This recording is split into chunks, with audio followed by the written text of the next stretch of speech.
So let's look at a Riemann sum. Let's suppose that we've got a function. Let's say cosine x. And we want to look at this function from 0 to pi. And we want to find a left and a right Riemann sum with n equals 4. Okay, so first thing I need to figure out what delta x is.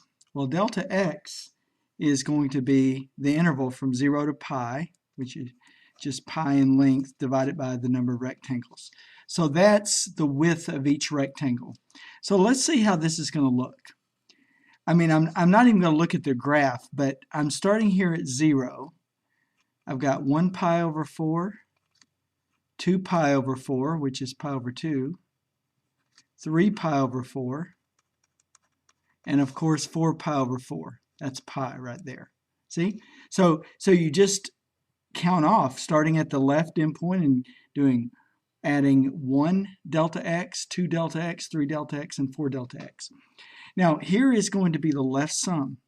The left sum is going to be pi over 4 times f of 0. See, I'm starting here at the left point, and then pi over 4 f of pi over 4. And then pi over 4 times f of pi over 2. And then pi over 4 times f of 3 pi over 4. Now notice I've got 4 rectangles. 1, 2, 3, 4.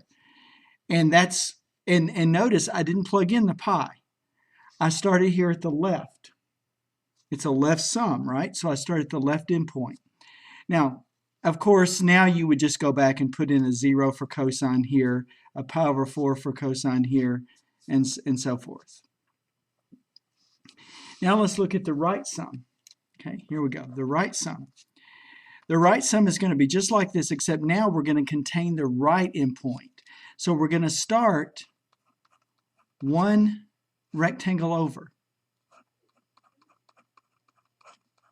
See, we start here and then we just go.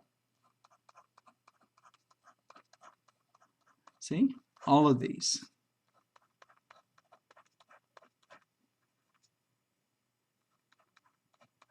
And then finally, see, so far we've got 3 rectangles. We need 1 more. That's where we're going to have the rightmost endpoint. We're going to have pi over 4 times f of pi. And that is going to be our right sum. So that's a good hint for how to work these problems, even if you're not looking at the graph.